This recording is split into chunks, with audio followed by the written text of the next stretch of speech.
그룹 아스트로 멤버이자 배우 차은우가 모친 법인을 이용한 탈세 혐의로 국세청 조사를 받은 사실이 드러났습니다. 추징금은 무려 200억 원대로 역대 연예인 중 최대입니다. 이따금 기자입니다. 지난해 경주에서 열린 에이펙 정상회담 환영 만찬에서 사회자로 깜짝 등장하는 등 군복무 중임에도 한국의 얼굴로 선택받았던 가수 겸 배우 차은우. 200억 원이 넘는 탈세 혐의로 국세청 조사를 받은 사실이 뒤늦게 알려졌습니다. 차은우는 지난해 서울지방국세청 조사 사국으로부터 소득세 탈루 혐의로 조사를 받았고 국세청은 소득세 등 200억 원이 넘는 세금 추징을 통보한 것으로 전해졌습니다. 과거 배우 이한이와 유연석, 방송인 박나래 등이 1인 기획사를 이용한 탈세 혐의 등으로 수십억 원의 세금을 추징받았지만 200억 원대 추징금은 역대 최대 규모입니다. 국세청은 차은우의 연예활동 수익이 소속사뿐만 아니라 모친이 설립한 법인을 거쳐 분배된 구조를 문제 삼았습니다. 소득세율보다 낮은 법인세율을 적용받기 위해 모친 이름으로 이른바 페이퍼 컴퍼니를 설립한 것으로 본 겁니다.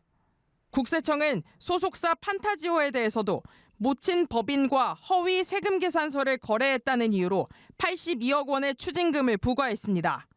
차은우의 소속사 판타지오는 모친이 설립한 법인이 실질 과세 대상에 해당하는지가 주요 쟁점이라며 아직 최종 확정된 사안은 아니고 법 해석과 적용에 대해 적법한 절차에 따라 적극 소명하겠다라고 밝혔습니다. 과세 적부심을 청구한 차은우 측은 국민의 한 사람으로 세무신고와 법적 의무를 성실히 이행하겠다고 밝혔지만 군복무 중에도 앨범을 발매하는 등 활발하게 활동하던 차은우의 행보에 제동이 걸릴 전망입니다. 연합뉴스TV 이따금입니다. 사생활 논란에 휩싸인 배우 김수현 씨와 소속사를 상대로 광고주들이 손해배상 청구 소송을 제기했습니다. 배우 김수현과 광고 계약을 맺었던 업체 중 두 곳은 최근 법원에 김수현과 소속사 골드 메달리스트를 상대로 모델료 반환이나 손해배상 등을 청구하는 소송을 냈습니다.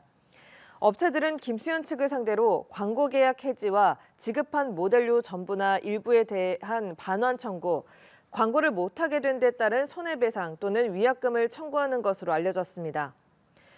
소송가액은 회사별로 4억 원에서 13억 원 정도로 전해졌으며 다른 광고주들의 추가 소송을 추진하고 있어 소송가액은 늘어날 수 있습니다. 배우 김수현과 고 김세론 유족 측이 미성년 교제 의혹의 진실 공방을 거듭하고 있습니다. 최근 일명 김수현 방지법 청원까지 나왔는데요. 미성년자 의제 강간죄 기준 연령을 높여달라는 내용입니다. 이화영 기자입니다. 배우 김수현과 고 김세론 유가족이 진실 공방을 벌이는 핵심 쟁점은 미성년 교제 의혹입니다. 김수현은 의혹을 전면 부인했습니다. 저는 고인이 미성년자이던 시절 교제를 하지 않았습니다. 양측이 반박과 재반박을 거듭하고 있는데 법적 처벌 가능성은 낮습니다. 2020년 개정된 현행법은 만 13살 이상 만 16살 미만의 미성년자에 대해 간음 등을 한 경우 처벌하도록 규정했습니다.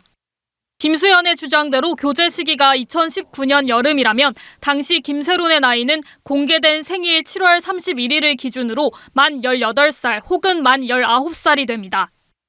유족 측 주장대로 미성년자 시절이라고 해도 법 개정 이전이라 처벌은 어렵습니다. 이런 상황에 국회 전자청원에는 일명 김수현 방지법 제정 청원이 나왔습니다. 현행법으로 처벌할 수 없어 미성년자 의제 강간죄 기준 연령을 19살 미만으로 높여달라는 내용입니다. 법조계에서는 법적 처벌은 어렵다면서도 도의적 책임에서 자유로울 수 없다고 봤습니다.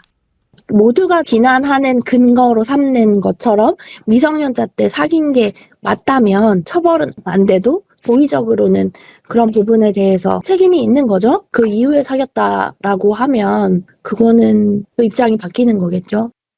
김수현 측이 고 김세론 유가족 등을 상대로 형사 고소와 민사 소송을 제기하며 법적 다툼을 예고한 가운데 김수현 방지법 청원까지 나오며 한동안 논란은 이어질 것으로 보입니다. 연합뉴스TV 이화영입니다. 1년 넘게 이어진 전속 계약 분쟁 끝에 봉합되는 듯했던 인기그룹 뉴진스의 완전체 복귀가 무산됐습니다. 소속사 어도어가 멤버 다니엘과 함께할 수 없다며 계약 해지를 통보했는데요. 서영석 기자가 보도합니다. 지난달 멤버 전원 소속사 복귀 의사를 밝히며 기대를 모았던 그룹 뉴진스. 완전체는 결국 볼 수 없게 됐습니다. 소속사 어도어는 다니엘과 더 이상 함께하기 어렵다고 판단해 전속계약 해지를 통보했다라고 알렸습니다. 그러면서 뉴진스 이탈과 복귀 지연에 중대한 책임이 있는 다니엘 가족 1인과 민희진 전 어도어 대표에게 법적 책임을 묻겠다라며 강경 대응을 예고했습니다. 올해 10월 법원은 전속계약 유효 확인 소송에서 어도어의 손을 들어줬습니다. 이후 어도어는 지난달 멤버 혜린과 혜인의 복귀를 알렸고 곧이어 남은 멤버 3명이 스스로 소속사 복귀를 선언했습니다. 팬들은 완전체 복귀를 기대했지만 어도어는 진위를 확인 중이라며 40일 넘게 논의를 이어왔습니다. 결과는 다니엘에 대한 계약 해지 통보, 5인 체제 붕괴였습니다. 어도어는 이번에 멤버 한이가 소속사에 남는다는 소식도 알렸지만 민지에 대해선 논의를 지속하고 있다고 밝혀 결과를 장담할 수 없는 상황입니다. 이미지의 손실이 발생하기 때문에 쉽게 회복하지 못할 가능성이 있고요. 곧바로 팬덤의 이탈을 뜻하거든요. 뉴진스 멤버 5인 중 3인의 잔류 확정에도 다니엘 방출과 민지의 불확실성이 이어지며 이미 준비가 끝났다는 새 앨범 컴백 계획은 동력을 잃고 있습니다. 연합뉴스 TV 서영석입니다. 연예기획사 어도어와 걸그룹 뉴진스의 법적 분쟁에서 1심 법원이 어도어의 손을 들어줬습니다. 뉴진스와 어도어의 전속 계약이 유효하다고 판단한 건데요. 법원은 민희진 전 대표 해임은 계약 위반에 해당하지 않는다고 봤습니다. 진기훈 기자입니다. 지난해 11월 걸그룹 뉴진스는 소속사 어도어의 전속계약 해지를 통보했습니다. 어도어가 민희진 전 대표를 해임하고 모기업인 하이브의 뉴진스 차별을 방관하는 등 전속계약을 위반해 신뢰관계가 파탄났다는 게 이유였습니다. 뉴진스와 어도어 간의 전속계약은 29일 자정부터 해지될 것을 말씀드립니다.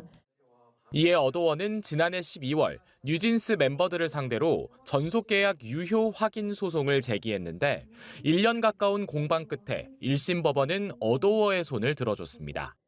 재판부는 민 전 대표 해임으로 뉴진스에 대한 매니지먼트 공백이 발생했다고 보기 어렵고 뉴진스가 신뢰한다는 이유만으로 어도어가 민 전 대표의 대표직을 보장해야 할 의무가 있지도 않다고 판단했습니다.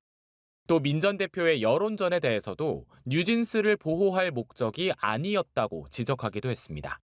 이 밖에 하이브의 뉴진스 홍보 방해나 차별 등 뉴진스 측이 제기한 전속계약 해지 사유들도 모두 인정하지 않았습니다.